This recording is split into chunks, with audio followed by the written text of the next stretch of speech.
Hey, folks, I am Rebecca, blonde in the belly of the beast. And today with me, I have Zach Kidd. He has a new show on the Stu Peters Network. I've discovered you through Twitter. I don't know where you get most of your views and follows, but you have excellent content. Excellent. He's a scholar, historian, host of Logos Academy. I wanted to start this interview. So I interview people in this realm frequently, and I hear some variation of the same story almost every time. It's funny because I think that people think that we've adopted this set of beliefs because we're brainwashed. And that's true insofar as we're reacting to being brainwashed, right? But I always start my interviews like this. I just want you to tell me a little bit about your areas of expertise, how you came to your current worldview. Yeah, so my areas of expertise, I guess, would be the Jewish problem, as we call it. I'm also very interested in National Socialism and the accurate history of it. As you said, with the brainwashing, I think we've been adequately brainwashed about that time period. So I very much like to learn about what happened there. And, I think there's a lot, given the parallels to the situation they had before the rise of National Socialist Germany and in the Weimar Republic and the situation that we have today. I think there's a lot to learn from that time period to see how they had this complete flip on its head in their society, this economic outburst, this complete social renaissance, so to speak. I think we can learn a lot from that, and I think it should be thoroughly studied. And the fact that the people who want us to hate ourselves and hate our history don't want us to learn specifically about that time period, I think that makes it even all the more interesting to learn about. How I came to this worldview. My story is probably a little more unique than some that have come here. A lot of people, they browse the 4chan, they go through like the memes and stuff, and that's how they start to get an understanding. But I actually, funny enough, I was a person who was very apolitical about 3 years ago. I'm 26 right now, so about 3 years ago, I was extremely apolitical. I didn't have any interest in reading books or learning about politics. I was like, I played video games and just like hung out like every teenage boy would do. Probably still a little late in my life to be doing that yet, but I was nonetheless doing such. And this whole COVID pandemic happened, which, was an obvious scam and a massive wealth transfer and you name it, and it was that. And I said to myself, wow, this is questionable. The things that the government is saying, the things that are being pushed into the media. I mean, clearly they don't care about us, right? I mean, when it finally came out that these vaccines were not vaccines, right? I mean, they were more dangerous than they were good for people. And the government still hadn't apologized for it. It's clearly they're not making mistakes. This is deliberate. And I gained this like healthy distrust for the government. And I started looking a couple things, the Illuminati, and Freemasons, right? I was going into the smaller stuff and Bill Gates' eugenics program or whatever garbage people were spewing. And I had somebody that was pretty close to me say, well, Zach, it's the Jews. And I'm like, at this point in my life, I didn't know what a Jew was. I didn't know anything about Jews. So I'm like, what are you talking about? Like, that doesn't. How long ago was this? This was like 3 years ago? 2.5, I would say, about 2.5 years ago. Wow, you got there fast. Well, I'll tell you why, because my pathway was probably a little different than most. So he said that, and I'm like, what are you talking about? That doesn't make sense to me. But I'm a very, hence the name Logos. I'm a very logic-driven person, and I can't just let somebody say something without inquiring upon it and trying to figure it out. And the funny thing is, the person that said it to me, they didn't really understand this. They were saying it more facetiously. It was kind of more like a joke. And I was like, well, I'm going to investigate that claim. So first thing that came to mind, obviously, they're always droning into your mind that the guy who hated Jews so much was Adolf Hitler. So I decided, okay, well, someone just said it's the Jews, and the only person I know of that ever said anything about Jews is Hitler, because that's all you hear about. So I want to look into what he had to say. So I went and I bought a copy of Mein Kampf, and I actually went through to make sure that I would get the most authentic copy, and I got away from that whole Ford translation and the Murphy translation and all those pieces of garbage with the ADL intro about how hateful it is and this. So I found the Stalag edition, and this is a true story. And a few people have tried to say they don't believe the story, but it is a true story. Mein Kampf is the first book I ever read front to back without taking a break in it or deciding I don't really like this book and putting it down and picking up something else. It's the first book I ever read front to back. It was the kids are all right. It sounds silly, but it was genuinely like a spiritual journey. It was a crazy to read the red pill process that he went through himself and how he started to analyze these things. Basically, it sets the guideline for how you can go through that same process. And it also sets the blueprint on how to fix the situation that is at hand. So I attribute that to why I woke up so quickly, right? I took the coldest shower you could take, right? Right. I didn't do the whole, slower rabbit hole thing. So essentially, after you read that text, everything else that you read about this issue is going backwards in difficulty, right? Right. So that's my awakening story. That's how I'm here, and that's how I came to be. You've discussed communist infiltration on your channel extensively, and I do want to get into that in a bit, but I've noticed that a lot of mainstream figures are getting really close. They're saying Marxist, banker, communist, Bolshevik, even, which every time they say that, I'm like, just say the thing. Gah. While my instinct is to revile this language because it's somewhat censorious, part of me also wants to embrace it because it can be used as a stepping stone for truth. Not everybody just wants to jump right into it like you, nor can they. I think people kind of need to be eased into this a little bit. I was a libertarian, constitutional conservative. Now I'm here, whatever stage this is. Is this stage necessary for the average person, not people like you? Or does it derail those that otherwise would have been on a more direct route through Mein Kampf to the proper destination? That's a great question. I don't think this stage is necessary for all. When you look at National Socialist Germany, for example, right, they had that massive awakening, and you see all these millions of people in the crowd crying tears of happy. Do you really think all of those people understood in depth just how concise this problem is, just how intertwined it is? I doubt it. I really do.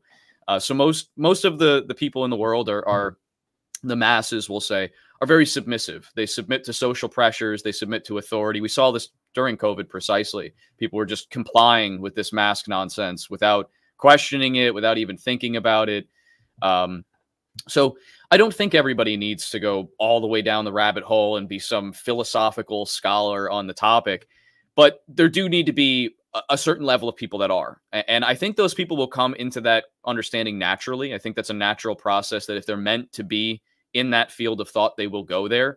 Like myself, there was nothing that could have stopped me from coming to this conclusion. I had to inquire. And because of that, I came to this conclusion. And now I choose to spread that. And it feels more like an obligation than anything else. I don't think I could do anything other than this. So I think there are some people that will have to come to this conclusion, but the majority of people, all they need to have is a base understanding of the situation at hand. Is that what led you to show your face? Yes, absolutely. I think if you're going to spread this message with any kind of authority, like if you want to have an authoritative voice on this situation and you want people to really truly believe or hear out the things that you're saying, you have to show your face. Otherwise, I mean, it's questionable as to what your motives are. It's questionable as to if you're in this for the long run. I mean, I've been around this for 2 years, and I've seen quite a few people come and go already. Right. And if you put your face out there, it's kind of like that whole black rapper thing, right? They tattoo their face. It's like, now I can't go in the workforce, so I'm in the game, right? It's kind of that for the JQ, right? It's like you put your name and face out there. It's like you're in the game. Like you're not absolutely, yeah. And I think it's important for people to also evaluate our physiognomy. I do. I want people to like look at me and be like, that chick is 0.0% Jewish. Yeah, you got to give a good side profile. Yeah, totally. There is this baseline level of disgust that we're approached with by the uninitiated people. And I heard you talking about this as well with Gentile News Network. I don't hear people say, why do you believe this? Or, can you just explain to me your worldview or how you came to these conclusions? I hear you're a piece of shit and I hope your children die in a fire. Why do you think that this reaction is so visceral? Yeah, so it goes along with what I was saying before about the masses. They're submissive, and it's because they're effeminate. So because of that, they have emotional responses to things. These social pressures that are put upon them, it's an emotional response, and this is nature. So a lot of people question this reality of things, and they want to change that. You can't change that. It's natural. Look at Plato's allegory of the cave. Over 2,000 years ago, he writes exactly this. Right? There's a man in a cave. All these people are chained to the wall in the darkness. A man breaks out. He gets out and he sees the truth, the light of the world. And he comes back down to tell everybody else. And what do they want to do? They want to kill him. They want to Yep. kill the guy because they think he's crazy. So that's the nature of humanity. That's never going to change.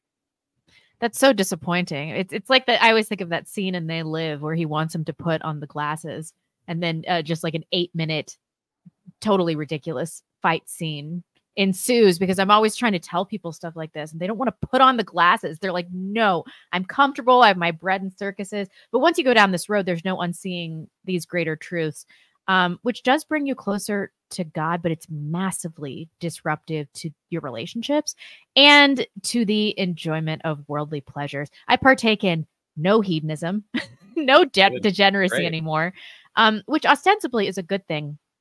But also some artistry has been destroyed for me, film, literature, because I am always on the lookout for subversion. I rewatched this film Chinatown a few years ago, and I was watching it. I was like, this is Jewish propaganda. I used to, I never would have done that a few years ago. How has this affected your ability to, outside of personal relationships, to enjoy life? It's a good question. I actually enjoy life a lot more. Because I think these hedonistic pleasures that we discuss, I was very much intertwined in those. I played a lot of video games. I just sat around watching movies and shows. It's crazy to think back, because I used to be able to sit and watch a TV show and binge watch it, like 8 episodes in a row. Now, my wife wants to watch television, or she wants to watch a movie or something. And I'm like, oh, yeah, sure. Yeah, we can put it on. And, 5 minutes in, I've got a book out, or I'm studying and writing something down on the side, or like getting back to emails. I can't. I just physically can't intertwine myself in this, and it's made me more productive. Honestly, it's made and because of that productivity, life has meaning, right? It has more of a meaning to it, and I'm far happier than I ever was. So I highly recommend it for anybody. Drop the hedonism. Get because I can't watch the movies. I really can't. It's all. And if I do, I'm doing what you're doing, and I'm pissing my wife off because she wants to watch it and kind of just veg out, and I'm like, oh, you see that the race mixing, you see they're pushing it, you see, and she's like, oh my god, can we take a break? We used to have a thing. We call it a Jew break. She every couple of days she would say, can we have a Jew break today, babe? I can't do the I don't want to hear about the Jews today. So. Our poor loved ones, unless they're really into it, which I've been blessed with some family members that it's pretty much all they want to talk about. So there's Good. That. In your commentary on communism, I think this was a video that maybe you did like in the last few weeks. It's a new video, and it's inextricable relationship to Jewish psychology.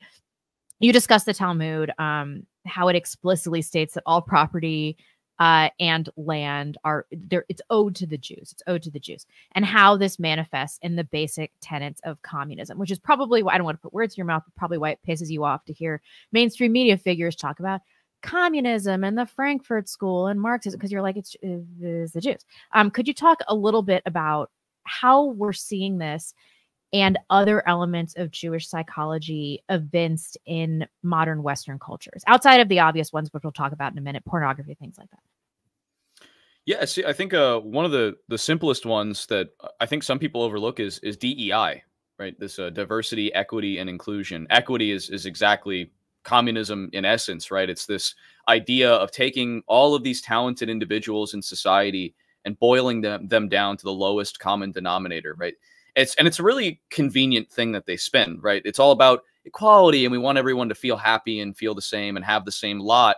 And the problem is, all those people will in a communist society, but they're all going to have a very low lot, and there's going to be that one group above them, and it's going to be Jews, right? Just like it was over in Russia, that are taking advantage of that lot, and they're the ones with the nice houses and the nice cars. And realistically, we already see this today. And if you go to any big city, I was in Philadelphia with a buddy of mine a month and a half ago, and we're walking around the city, and you know, everywhere you walk, it's like right. They have this little centrifuge of the city that's a real nice area, right? Cosmopolitan area. It's really fancy and nice and stuff. And then everything around it, it's like this big moat of degeneracy outside of it, right? That's all these ghettos and disgusting places that it's like where everybody's like, don't go there at night, right? Yeah. So when you're in the city, though, if you pay close attention, and anybody who lives in a city or walks around a city, try this yourself.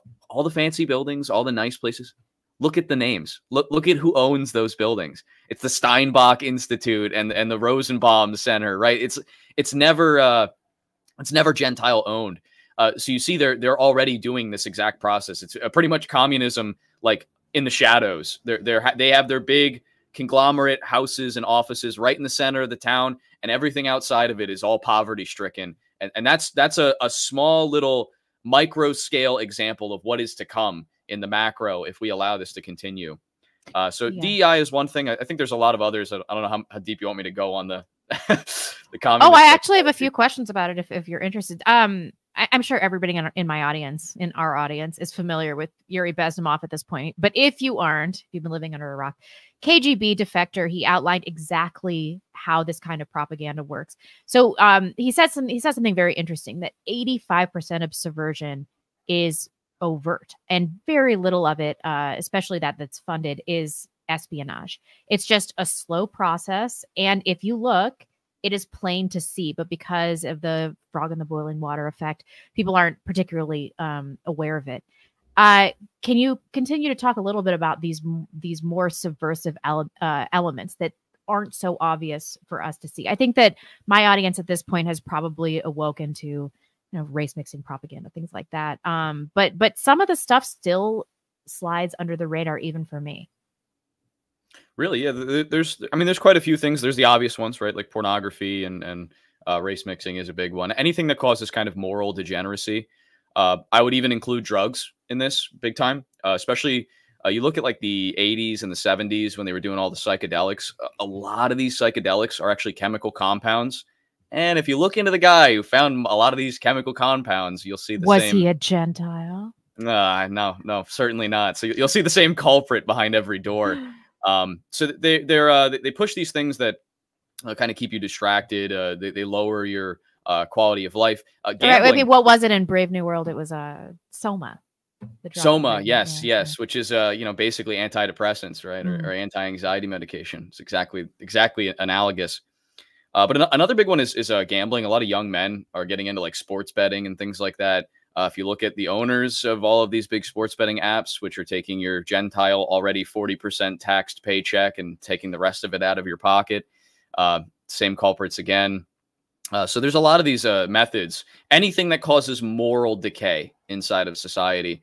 Again, there are the obvious ones like transgenderism and things of the sort, and the drag queen story hour. People, the problem is most people that see these and have that healthy knee-jerk reaction and say this is repulsive and gross, they don't understand that there's a more sinister play at hand here. This isn't like a natural occurrence where all of a sudden like drag queens just kind of popped out of nowhere. It's people are actually indoctrinating people with this thought process, because once they start with that thought process from a very young age, they'll always be in it. And then they're going to teach the youth that, and then it repeats itself time and time again. And so one thing that the Jewish communist doctrine is extremely good at is understanding that the youth is who has to be won over for the future. And this is something that was echoed in National Socialist Germany. They recognized this as a counterattack against this problem, and it proved very fruitful. So we have to start focusing on our youth. We have to get our youth out of the hedonism that you and I have adequately removed ourselves from. And we need to educate them into things of value for themselves. This is precisely, sorry, I'm going a little monologue here, but this is precisely why you see an uptick in things like depression, anxiety, obesity, all of these, what we call quote unquote mental illnesses that exist today. These are, well, look at the word disease, right? Dis-ease. It's a lack of harmony in the psychological body of the mind. So these people, because they're living life poorly, they're living life without some kind of meaning or method behind it, they're getting these psychological issues that tack on from that. So it's really a matter of changing the way you live rather than, doping yourself up with all of this medicine, which is just throwing a Band-Aid over the problem. And finding deeper meaning, of course, is the solution to all of this. I do have great compassion for people that fall into these patterns of hedonism because they are not being provided with the blueprint for finding meaning in their life. They're generally secular, raised by secular parents, and they're provided nothing really of value by society and by previous generations. So they're starting at such an incredible disadvantage that my heart goes out to people. I know so many people in this movement, myself included. Former alcoholics, former drug addicts, people that were all types get drawn to this movement because at the heart of all of these desires for hedonism is a search for truth. And I know that we kind of turn on our own in this way, but any former degenerates that want to come to the movement, I'm like, good for you, because I think that they are more able to understand these truths because of their reputational destruction and for other reasons, and because they're already on the search for meaning. Yeah, I think that's a fair assessment. And, it should be our duty to try to help clean these people up. A lot of these people genuinely need the help, and they've had, like you said, that poor guidance. It's a lack of faith. And to take this back to Germany again, because like I said earlier, the analyzing the solutions of what happened in Germany is very important for us moving forward to understand how these things function. One thing that is very unfrequently talked about that is really important in this is Germany did something that hasn't been done for 2,000 years. And that something was putting a faith, not in a religion, not in a religious doctrine, but in a greater cause, right? It was for the sense of Germany. People were fighting for Germany. So that way, if you were somebody who grew up with that secular lifestyle, you couldn't find yourself in some kind of religious category or joining a church. You had something a greater ideal that you could have faith in. And the last civilization that really did this adequately was Rome. And we know of Rome as one of the greatest empires in history that spanned for over 1,000 years. So we revere and respect that. So again, we should analyze that. And I'm sure the National Socialists themselves analyzed Rome and saw that and took some advice from that era. You can see quite a bit of influence from quite a few philosophers. Yes, yeah. This seems like a good time to talk about Churchill.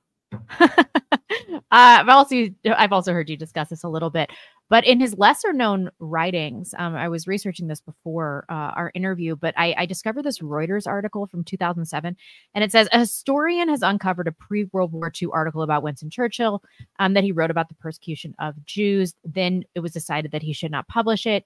In the long lost article, the wartime leader disapproved of the treatment they experienced, but did say of the Jews, quote, they have been partly responsible for the antagonism from which they suffer.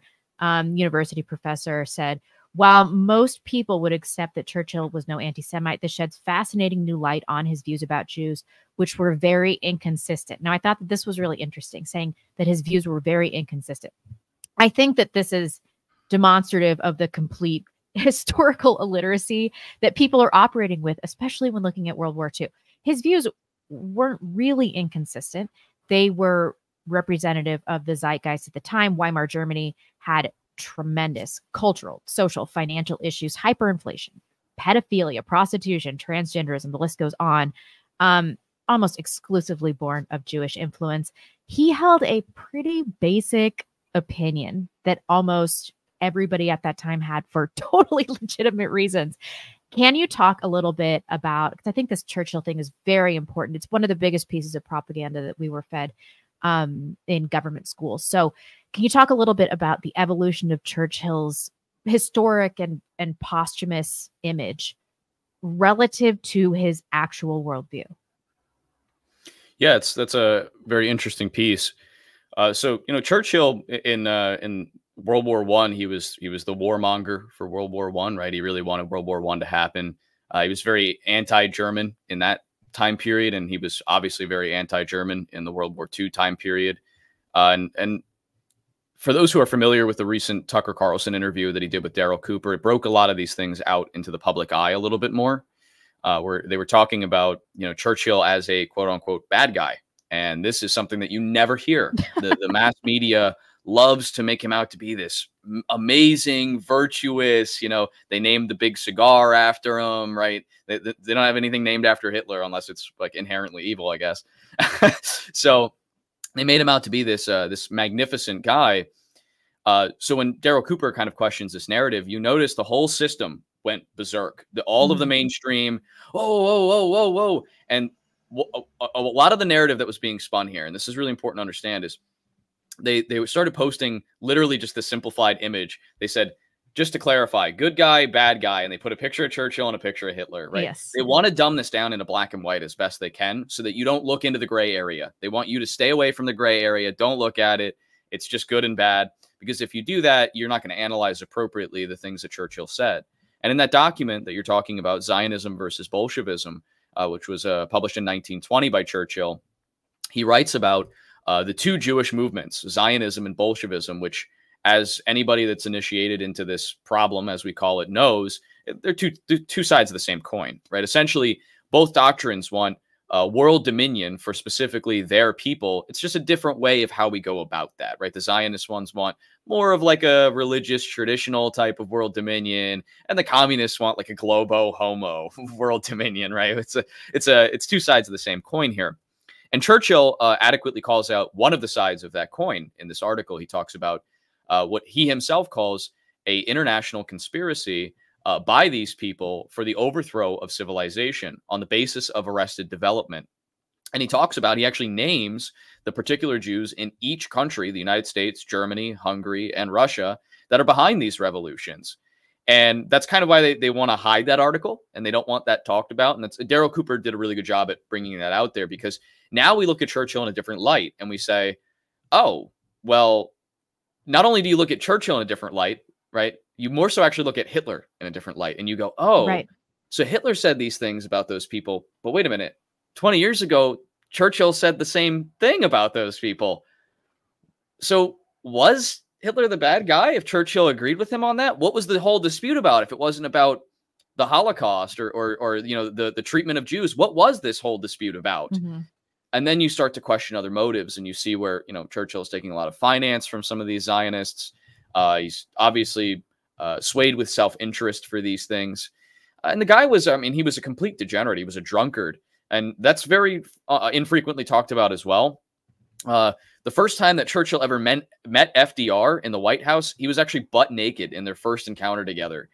There's actually mainstream articles about it, and they make it off like it's like playful and jokey, and so it's degenerate and it's disgusting, but they try to like soft blow that. And additionally, one of the most important things that I think almost no one really talks about is the Yalta Conference, which was a conference between Stalin, Churchill, and FDR, where after the war, they were deciding how to parcel out Europe and what areas would go to the Soviet Union. And before they signed the Yalta Agreement, both Churchill and FDR, and this is documented in Douglas Reed's book, it's called The Controversy of Zion. He was a fantastic World War II correspondent. Both of them were piss drunk before lunch. They had like 6 shots each before lunch and sold off Europe and millions of people's lives and livelihoods to the communist regime. I mean, if that's not evil and traitorous, I don't know what is. And one thing no one can argue, Hitler would have never done that to his people. What they did to their people, he would have never done that to his. There is no question about that. No, indeed. No. So how do you feel about the current system? You seem to share my bleak view of what's going on of the current system of government, because we are so infiltrated with these communist philosophies. And I heard you make I don't want to change gears too much, but I heard you make a very convincing argument that that the tyranny that we're experiencing is expressed in losing this mentality that businesses used to have, that the customer is always right. How do you think, what do you think the future looks like with us trying to adapt to the communist infiltration of this country and of Western nations? Can you talk a little bit about how you view the future? Yeah, absolutely. So as you discussed, we're in a state of essential decay. That's what's happening in our society. And that decay is, again, not organic decay. It's an intentional decay. They're spraying rust on the surface for us. And because of that, we need to have some kind of step in to stop these things that are happening. So I'm a strong believer, and this is really less an opinion of mine and more of what I would consider reality, that an authoritarian government is going to have to step in at some point, whether that's a dictatorship or a monarchy or a Christian theocracy or whatever the case may be. Some form of authoritarian governing body will have to step in, because right now in the system that we're under that is so far decayed, you can't reform these things out of existence. You have, these conservatives who, by the way, have conserved nothing. So it's an irrelevant term. That try to talk about the symptoms of the problem. They'll talk about transgenderism and LGBTQ and all these different things. But it would take them, you have to think about how long it would take somebody in their position to get rid of just something like transgenderism in legislation, right? They have to get it passed in the states. They have to slowly kind of work into the legal framework, and they have to get voters on board, and they have to put out some kind of propaganda campaign in the media in order to get people on board with voting against it. Because most people are like indifferent, they're apathetic, and they don't care. Mm-hmm. So that's just for one thing. Now we have like 80 symptoms of decay in society. So as you're fixing the one, the whole rest of the body is rotting away, and it's rotting even faster and faster. So you can't keep up with that. We're beyond reform. And our founding fathers said exactly this when they founded this country. First off, they were against democracy. This country is not supposed to be a democracy. It's supposed to be a constitutional republic. And they said that democracies kill themselves. Benjamin Franklin said democracy is two wolves and a sheep voting on what's for dinner. That's exactly accurate. So they spoke against this, and they said, you can't reform a society when it's gone too far, right? It's like the founding fathers going, oh yeah, the British are trying to tax us, we got to reform this situation. No, they created a revolution. They created a constitution, which was an authoritative document, and they imposed their will on that civilization and completely changed it for the better. Yes, we're going to have to do the same without some kind of authority stepping in and saying, hey, we're not allowing these homosexuals to parade in the street in front of our children butt naked anymore. A system that's not willing to step in and say that's wrong is not a system that's protecting its people, and therefore it's an illegitimate system. I totally agree. I was going to ask you what you think about voting, but I can surmise what you're going to say. And I get a lot of questions about this because I'm anti-voting. I don't vote, not just because I don't believe that women shouldn't vote, but I just don't think I don't want to contribute to a system that's clearly broken in any way. I don't think we're going to vote our way out of this. I'm not even sure if I advocate for trying to disrupt politics on a local level, if I'm being totally honest. And so I get a lot of flack from my audience because they're like, well, voting for Trump is better than not voting at all. I'm like, yeah, but I maintain my a certain level of self-respect by not engaging in the system at all. That's really what this is about. Do you have anything to say about that? How does Trump play into this? And what do you think about voting, I guess? So I would agree with you that it's a waste of time, and that it's not going to get us anywhere. And, for those people that are still duped on the Trump train situation, I want you to think about it like this. Everybody in that area thinks that the last election was stolen, right? Well, Biden is dying and decrepit. He didn't steal it. So who stole it? The system stole it, right? The people that are the corporate people that are behind these things, that are financing these things, they stole it. Not Biden and the Democrats, right? It's people that are not of either political affiliation that stole this election. They install who they want to install. And if you think it was stolen last time, do you think it's not going to be stolen this time? Your vote doesn't matter. It's irrelevant. So you would be much better off rather than, and I understand, truthfully, I understand this because yet again, the masses are submissive.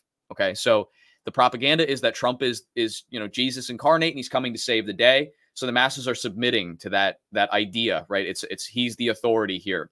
And they want to take that stressor off of their own shoulders and say, I'll follow him. I trust he can do it. Right. And it's not about if they actually know he can do it or not. Right. People have followed a lot of false messiahs and bad people in history. Right. We see that all over the place. So it's not a matter of if he's right or wrong. It's a matter of what they're following. Right. And what you have to realize is you're following somebody that is intertwined within this system. And I mean, his father funded synagogues. Trump's on a shekel in Israel. I mean, they gave him this Jewish crown award. They Ivanka is married to, the world's biggest Hebe. Yeah. Yep. His family has been married off, which goes into a whole nother subject because Jews have done this throughout history. This is how they actually got into power in our civilizations, is marrying into royalty. This is documented in the book of Esther and all the way in ancient Persia. they had a little Jewess sneak into the kingdom and start sleeping with the king to let the Jews in, right? I mean, this is and like it worked, and then he did. It absolutely worked, right? And what did the king do? He fell to hedonism, right? The pleasure of having sex with one woman was greater than the whole meaning of his whole civilization to him. That's how bad this stuff is. Yeah. So if that's not a life lesson, I don't know what is. But yeah, I mean, people act like this, like we're just mad because the Jews killed our Lord and Savior, but this predates Jesus Christ. If you want to talk a little bit about that, I've heard you mention that on your show as well. Yes, that is so important. That is so important because you spoke with E. Michael Jones not long ago, and I really like E. Michael Jones. I think he's a brilliant guy. But the one thing I tremendously disagree with him on is the origins and the meaning of this problem. And in his eyes, this happened when they rejected Christ. That I don't believe that, because if you read Tacitus in his book Histories, he talks about the Jews exactly. He goes over their traditions and their customs, and he says specifically this. He says they are a group that has extreme preference for each other and are adverse to all mankind. That's not a mistake that he's making that theory, because we see the same problem everywhere else in history, and the same sentiment is echoed all throughout time. So Jews like to frame this as if it's Christian persecution, right? And the reason they do that is because if we keep this as purely a theological debate between the two religions, they can still sneak in the back door, right? We still have to respect them as somebody who has equal rights as us and belongs inside of our civilization. Well, also they can subvert Christianity. I don't know if you've been following Andrew Klavan, but you know, he claims that he's a Christian, that he's converted from Judaism, but he immediately brings the basic tenets of the Talmud into his Christian philosophy. And I see this a lot. I'm like, and I'm Catholic, and, you know, they used to pray for the conversion of the Jews. And I'd be like, I don't really want that. I don't really want that. You're right. And this is another piece where I did have another disagreement with E. Michael Jones, is that I asked him, because I interviewed him, I asked him, what do you think about solutions? How do you think we solve this issue? And he doesn't really have a solid answer. And his answer is mostly, we have to baptize them. And here's the thing with that. We've got Marranos in history that were fake conversos over into the Catholic Church that still subverted the civilization, right? And that's why they had to be kicked out. And then you also have the Donmei, which was a group of Jews that fake converted to being Muslim, right? And they destroyed that civilization as well, right? They caused the Armenian genocide. So you can convert these people all you want, but the thing is, their doctrine and their subversion of the things that they're doing in our society, they play it off as if it is a religious thing. And the reason they do that is because if you try to solve it on religious grounds, you're not actually going to the source of the problem, right? It's just like the symptom thing where we talk about civilization. Exactly. Pointing at the symptom, not the problem. Now, that's not to say that obviously our religion is a lot more moral, right? And it's a lot better. I'm not saying don't be religious, but I'm saying don't be fooled into only seeing their problems and their behaviors as a religious thing, because that is not the case. E. Michael Jones has been instrumental in developing my worldview, but he has an absolute blind spot in terms of race realism. And a huge aspect of this Jewish conversation is an honest conversation about ethnics, hereditary components, and how that contributes to behavior in the larger sense. And I think that in the absence of race realism, you can't really have a cohesive worldview. I agree. I absolutely agree with you. And to go back to that point of subversion, you talked about them subverting Christianity. The two people that the Jews hate the most in all of history are Jesus Christ and Adolf Hitler. They don't hate anybody more than those two characters.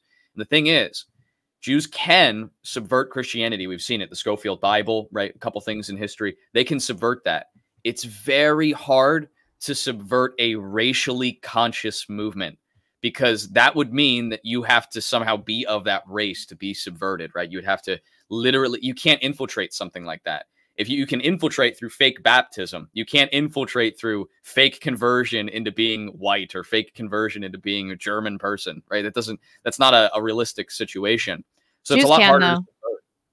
Oh yeah, well, they're doing a good job at that. And that's actually why I personally stray away from the term white.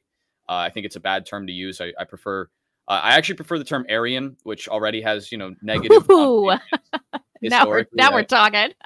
Yeah, it's a It's a far better term because it's actually accurate to our genetical structure. And it's something that Jews can't claim. You'll never see. So you have all these articles online of a Jew talking about how he experienced white privilege, right? And I was so privileged. I'm so sorry, right? But you never see a Jew call themselves Aryan because they can't do that. It's not possible. And that's why, I know a lot of people say European, but that has the same problem. They can say, well, I'm from Europe, right? I came from Germany. They kicked me out over there, right? So I think the term Aryan is most descriptive, and it gets rid of that veil that they can use for themselves. That's true. I mean, but with their matriarchal structure, they are, even with physiognomy, able to really slide under the radar. There have been some people that I have found out are Jewish, and I've been shocked. Daniel Day-Lewis was one of them, and I couldn't believe it when I found out he was Jewish. There are quite a few that go under the radar with their physiognomy, but they never go under the radar with their behavior. You'll notice that every time. All you have to do is have a long enough conversation, and you'll start to see. It's like the thing is, the important piece is the subversion that we talk about. For them, it's reality. That's the hard piece here. Is their reality is an opposite inversion of our reality. So what's good for them is bad for us, and what's good for us is bad for them. This is always going to be the relationship, and that's why we're incompatible with each other, and we've had all the expulsions and all of this, right? So a couple of just key notes on this. As you said, they're a matriarchal society. We are a patriarchal society, right? That's a huge fundamental difference that will always cause civilizational problems, right? We create civilizations. They move into civilizations, right? They feed off of civilizations. That is another inherent problem. We are historically, and it's gotten worse in the modern age, but historically, we are extremely spiritually driven people. They are materialistic people. So you have these opposites of each piece. And again, a lot of people say, oh, this is hateful or whatever. It's not a matter of if what they're doing is good or bad. Leave that out of the equation. The point is it's opposite, and therefore they can't work together. We can't work in tandem with a group that is fundamentally opposing everything that we feel is dear to us, and vice versa for them. They can't be around us if everything we feel is holy is awful for them. So it'll never work either side. This isn't one group is better than the other or one group is worse than the other. This is a logical thing of we don't mix well. It's like a toxic relationship, right? When you might make up and have some fun here and there, right? But then you have the arguments that are so brutal, and you like it's so bad on both parties' mental health. Eventually, you find out it's best for us to split. And then, that's definitely true. But even in the absence of forced integration within our own cultures, their entire existence is based on subverting Christians and subverting the Western world. Like, what do they even have outside of that? How can they even exist? So I don't know that if they're left alone or if they can retreat to their homelands, like we'll revert to some level of normalcy in our own countries, because they always find ways. And there's a massive historical precedent for this. I just don't really see a way. I think that this is the struggle that we're going to see throughout mankind in the future, peering as far as the eye can see into the future. I think that this is going to be the primary struggle in human nature. Yeah, fundamentally, if we want this struggle to end, the only way that this happens is they're going to have to learn to be civilizational people, just like everybody else. They're going to have to make their own thing and learn to do what every other. They're the only group of people that didn't follow the rules of mankind. Every other group in mankind created their own civilization with their own country, with their own people. They have their own cultures and rule sets and things like that. And they don't meddle in others' affairs unless there's a physical conflict over territory or something of the sort. They're the only group that didn't play that game. And they're also one of the smallest groups on earth. So it's kind of like they love their democracy, right? So majority rule, right? All else of the world likes this way of life. They're going to have to learn to adapt. They don't do any manual labor, though. That's what I'm saying. They're going to have to learn that. Because if they don't learn it, this dispute, this conflict of history will always be present. It's not going to go away. Ugh, and I'm not saying learn that in our civilization, just to be clear. They have to learn. No, indeed. They have to go learn. Right. They have to take gay Tel Aviv and turn it into gay workman's Tel Aviv. Ew. I wanted to end on a more positive note. I want everybody's like, oh, you're so black-pilled. I'm like, yeah, but talking about the state of the world is depressing. I don't know what you want from me. I can't shoot rainbows out of my ass. Like I understand what's going on here, and we have to talk about the reality of the situation that we're in. However, we should try to introduce some white pills because it's not all bleak, like you talked about earlier. Being rooted in truth and directed towards God has vastly improved your quality of life, and that's a white pill. But what do you see as your role in the movement, and what positive developments can we work towards within the sphere? Great question. And just to preface, I'm extremely white pilled. I'm never black pilled. I truly believe that things are getting better every day. I think I'm often black pilled. So. Well, there we go. We're a good contrast. So my role personally, and I think everyone has their own role, and you have to find what that is for yourself. I'm an educator. I'm good at articulating things. I've been told often I have a disarming personality to discuss these things, right? A lot of people, when they talk about the Jews, it's very violent and they're very aggressive, and they're right. You know, they have a righteous indignation, these people. When you find this stuff out and you realize what these people have done to your people in history, it's frustrating. You have very little control over it. That causes anger, right? But an academic, a calm academic approach definitely has its utility. Absolutely. And we need to be men, right? Men understand that, yeah, this is an emotional thing and I'm angry, but I channel my anger into passion. Men know how to take that anger and dilute it into something positive, right? Whether it's working out or it's writing a book or doing some kind of art, right? Men channel their anger. They don't have these emotional outbursts. That's very childish. It's effeminate, right? So if we want to lead anything, if we want to get anywhere, we want things to change, men need to start being men again. That's step one. So I see myself as an educator. Leader is a hard term. I'm leading a message. I don't have like a movement. I'm not like, I don't have like soldiers underneath me. So the term is kind of weird, but I'm a thought leader. We'll say that. I think that's an adequate term. And where I see this going, I truly do. I think things have to get worse before they get better. That is the quote unquote black pill of the day. But I don't think that's blackpilling, because the faster things get worse and the worse things get, the closer we are to that golden age again, right? This is history in a nutshell. Civilizations rise and they collapse, and they run this cycle. And when this cycle is run, we'll get back to that golden age. We're going to hit the peak again. It'll happen again. And we're getting close to the collapse. I think we're getting close to the fall. And that's that's a positive thing, because that means once the anarchy kind of settles itself, we're going to be in a really good spot again. And that's where we need people, which this is a role that I would adequately fulfill myself, to formulate, how do we start raising up the social atmosphere? How do we fix the economy? How do we fix the everything that's in society, right? The church and the schooling system and all this stuff. We have to reform all these things. And to me, that's creative and it's fun. That's fun to fix things, to create something that's great and lay this fantastic foundation for the future. That's what I look forward to. I'm looking forward to that as well. I have young kids, and my mom especially, she's very black pilled, and she's like, what kind of future are we leaving for the grandkids? But I don't know. I don't feel like that. I feel like I'm training an army. And I hear Devin Stack talk about raising our kids to be little Sean Connors. John Connor? Sean? Am I retarded? Sean Connor. I've seen Terminator like 40 times. There we go. And there's something that makes me hopeful about that, like preparing the next generation for what they're going to have to deal with. And it's not bleak. It puts you in a position of power and control in some ways. And I think a lot of this movement is about relinquishing the control that we think we have. But there's also an element of taking it back, and taking it back through knowledge and through information that you're giving the audience, and through an understanding of historical cycles. And I think that that's a very powerful concept.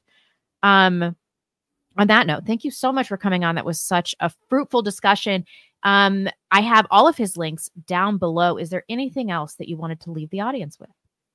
No, just when we have our movement and we start creating something new, let your mother know she can knit the sweaters for the crew.